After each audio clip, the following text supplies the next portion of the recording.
Non, mais en fait, les gars, je pense que j'ai trouvé la théorie. Je pense que j'ai trouvé pourquoi dans chaque match de Liga cette année, il se passe des polémiques, il se passe des dingueries ou alors des incompréhensions au niveau arbitrage. En fait, je pense que c'est un coup monté. Je pense que c'est un coup monté de la part de la Liga qui veut rajouter et faire de la pub gratuitement sur les réseaux. Et c'est pour ça qu'il y a autant de polémiques autour de l'arbitrage. Plus sérieusement, salut à tous les gars, c'est Azial. Aujourd'hui, on se retrouve pour une nouvelle vidéo débrief de ce Barça Rayo Vallecano, victoire 1-0 du Barça, encore une fois. Je vais pas dire jusqu'à aller dans la polémique, mais encore une fois, un match qui va faire parler. Mais de toute façon, le contexte est devenu, et j'ai envie de commencer par ça, et j'ai l'impression que sur tous les derniers débriefs, malheureusement, du Barça et du Real, on commence par l'arbitrage, et on parle quasiment que d'arbitrage, mais on est obligé encore une fois de commencer par ça, parce que le contexte est devenu tellement nocif. Franchement, parce qu'en réalité, ce match, oui, il y a des faits de jeu où il peut y avoir des débats. Maintenant, venir créer des polémiques, venir encore... franchement, t'ouvres les réseaux sociaux, c'est devenu invivable. Là, les communautés, moi, bien content de ne pas être supporter d'aucun des deux clubs, parce que là, à l'heure actuelle, tu vis dans une parano où t'as juste...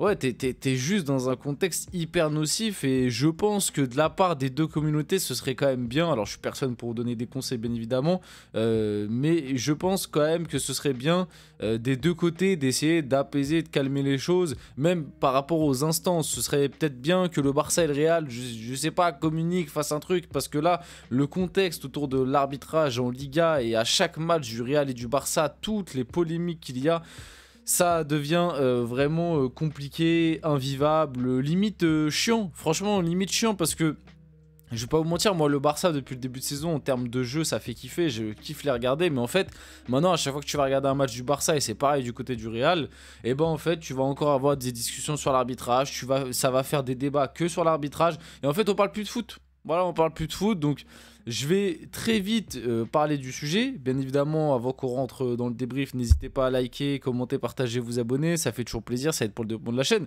Donc on va en discuter, on va faire ça très rapidement. Il y a eu 3 faits de jeu, je pense, qui ont été très commentés et litigieux pour moi. Le penalty accordé au Barça. Je vais répondre très rapidement. Pour moi, oui, il y a faute de Pathé 6. Donc, pour moi, le penalty accordé au Barça est légitime, même si ça peut être encore frustrant pour les supporters du Rayo ou pour les autres équipes qui regardent, enfin, les autres supporters qui regardaient le match et qui ne voulaient pas que le Barça gagne. Ça peut être frustrant parce que, un peu comme les penaltys récents que le Real a concédé, le penalty de Camavinga, le penalty de Tchouaméni face à l'Atlético, en fait, c'est des penaltys où il y a faute dans la surface. Donc, le penalty est logique, mais en même temps, la faute n'influe pas vraiment sur le jeu. Tu vois, là, Pathé 6, il retient Inigo Martinez. Alors, défensivement, c'est catastrophique ce qu'il fait parce qu'il l'accroche, il regarde même pas le ballon. La faute est grossière, donc penalty logique. Mais en même temps, tu te dis, bah, Inigo Martinez, ok, il est retenu, il y a faute, il tombe. Mais est-ce qu'il aurait vraiment pu influer sur l'action ? Tu vois, je pense pas. Donc, mais bref, dans tous les cas, comme je vous l'ai dit, moi je reste sur ma ligne de conduite. Pour moi, les trucs comme ça, c'est exactement ce que je disais lors du Real Atlético. Ok, le ballon passe, Tchouaméni, il met bien sa semelle sur le pied de Samuel Lino. Pour moi, il y a faute dans la surface, c'est penalty. Et là, pareil, faute dans la surface, c'est penalty. Donc le penalty du Barça, ok, on retient. Le deuxième truc qui a fait polémique et qui était très litigieux, c'est le but marqué par De Frutos par le Rayo Vallecano, où il y a action de jeu de je ne sais plus qui, l'attaquant du Rayo, qui fait action de jeu sur Inigo Martinez et qui lui était hors jeu. Alors, franchement, je vous dis la vérité, j'ai revu l'action plein de fois.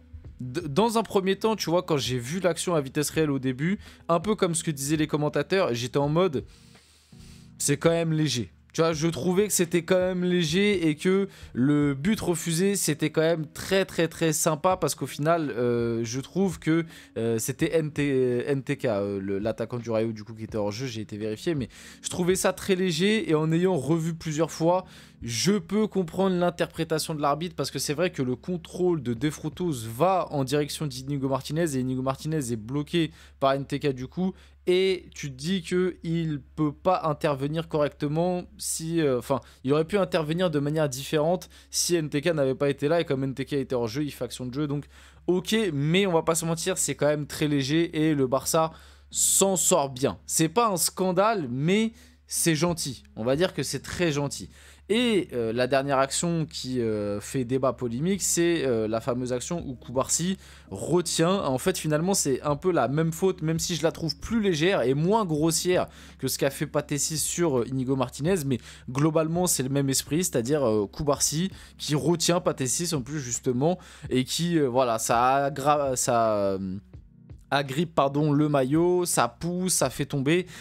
C'est des actions qu'on voit beaucoup sur corner. Maintenant, pour moi, il y a faute. Pour moi, le Rayo aurait pu prendre un penalty pour la simple et bonne raison que la VAR est intervenue sur le premier, sur Pathé6. Alors comme je l'ai dit, sur Inigo Martinez, je trouve quand même que Pathé6 c'est plus grossier et c'est plus visible. C'est vraiment, vraiment grossier, il n'a pas fait d'effort. Là où Koubarsi, c'est fait avec un peu plus de...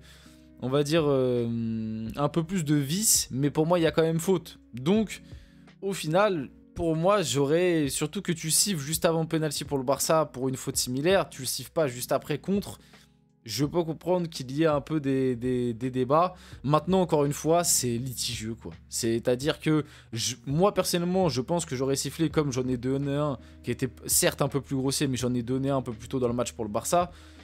Maintenant, je peux comprendre aussi que l'arbitre estime que c'est pas assez grossier, parce que Pathé6 ça l'était plus, que c'est plus léger, c'est plus vicieux. Voilà, c'est l'interprétation, c'est toujours très compliqué. Mais voilà, j'ai dit, je pense, tout ce que j'avais à dire par rapport à l'arbitrage. On va pouvoir parler quand même un petit peu d'autres faits de jeu. Donc la compo du Barça, on avait Szczęsny, Hector Ford, Koubarsi, Inigo Martinez, Baldé, Pedri, De Jong, Gavi, Yamal, Rafinha, Lewandowski.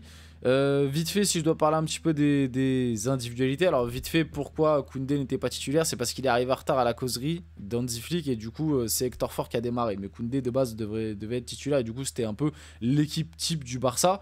Szczęsny a été bon, il a fait une très très grosse parade, enfin... moi, il me rassure pas, toujours pas, mais depuis 2-3 matchs, il est quand même un peu mieux qu'il y a quelques temps, donc on va souligner. Et il sort quand même 2 belles parades face au Rayo. Et d'ailleurs, je ne l'ai pas dit en début de vidéo, mais le Barça, globalement, mérite cette victoire, je pense, parce qu'il y a eu quand même un volume d'occasions conséquent, ça a beaucoup raté devant, mais le Rayo ne déméritait pas, et si ça finit en match nul, c'est pas un scandale. La victoire 1-0, ok, je dis globalement, c'est mérité, mais... le match nul n'était pas scandaleux et le Rayo, pour moi, a montré de très bonnes choses et pouvait largement aller chercher ce match nul. Hector Ford sur le côté droit, globalement, ça c'est passé, quoi, ça s'est bien passé. C'est bon, on le sait très bien, c'était plus la punition de Koundé. Koundé va reprendre sa place dans les gros matchs. Mais voilà, on avait Koubarsi, Inigo Martinez... qui, voilà, il a défense quand même sûre cette année du côté du Barça. Baldé à gauche, Baldé, moi que j'aime énormément en ce moment, je trouve que Baldé en ce moment, il est dans une très bonne dynamique. Encore une fois, au milieu de terrain, Pedri qui a été stratosphérique, pour moi c'est le meilleur joueur du Barça là sur ces derniers temps. En tout cas, c'est le plus régulier. Tu vois, depuis le début d'année 2025, certes il marque pas, certes il fait moins de stats que les trois de devant, mais en termes de régularité, c'est lui qui est toujours au top. Et ouais, je pense qu'il fait partie vraiment voire peut-être le meilleur joueur du Barça globalement depuis le début de la saison, mais surtout là depuis le début d'année 2025. De Jong à côté qui a repris cette place de titulaire et monte en puissance. Gavi un peu moins bien, je trouve, et les trois de devant, moi je suis déçu. Les trois de devant, je suis déçu parce que on a eu un manque d'efficacité qu'on ne voyait pas il y a quelques temps. Et attention, parce que là, les gros matchs vont arriver pour le Barça prochainement. Tu as repris du coup la place de leader, c'est vrai que je ne l'ai pas dit, mais avec cette victoire, le Barça reprend la place de leader en Liga. T'as repris cette première place, va falloir la garder maintenant parce que tu vas être le chassé, t'es plus le chasseur. Et les trois de devant, pour moi, sur ce match, ont montré une inefficacité qui peut être dangereuse dans les matchs plus importants. Lamine Yamal dispute ce soir son 100e match professionnel. Alors cette stat, franchement, elle est effrayante. Me dire que Lamine Yamal à 17 ans, il a déjà joué 100 matchs en pro. Voilà, va peut-être falloir faire attention un petit peu sur certains trucs aussi, parce que Lamine Yamal, il enchaîne beaucoup, et à des moments, tu le sens, peut-être qu'il a moins de lucidité, moins de gaz que au début d'année ou au début d'année 2025. Donc le penalty pour le Barça, la faute, voilà, on en a déjà beaucoup parlé, pour moi, la faute est là. Penalty converti par Lewandowski, qui encore une fois, je trouve, il n'a pas fait un très gros match, mais il continue de faire ses stats, 35 matchs, 33 buts, 3 passes D, donc 6 buts sur les 6 derniers matchs, donc rien à dire par rapport à ça. J'en ai parlé aussi, Pedri, encore une fois, c'est l'homme du match pour moi, c'est l'homme du match. Il a... Voilà, il a éclaboussé la rencontre de son talent. Donc comme j'ai dit, ça paraît, on en a parlé un petit peu plus tôt, le but refusé, où je peux comprendre, même si au début je trouvais ça un petit peu dur, mais vas-y, je peux comprendre. C'est vrai qu'il y a eu cette action en fin de match où le Rayo était pas loin d'égaliser, pareil avec cette fameuse défense qui joue le hors-jeu, où c'est très risqué, surtout dans les dernières minutes. Et du coup, pour finir, le Barça qui reprend la place de leader, le Real est deuxième avec égalité de points et l'Atlético est troisième. La Liga est vraiment serrée de dingue, surtout que j'ai regardé, mais l'Athletic Club, on n'en parle pas, mais ils sont seulement à 5 points du Barça et du Real. Ils sont à 46 si je me trompe. Non, 45. Ils sont à 5 points de l'Atlético. Ils sont à 6 points du Barça et du Real. Donc finalement, l'Athletic Club est pas non plus hyper loin.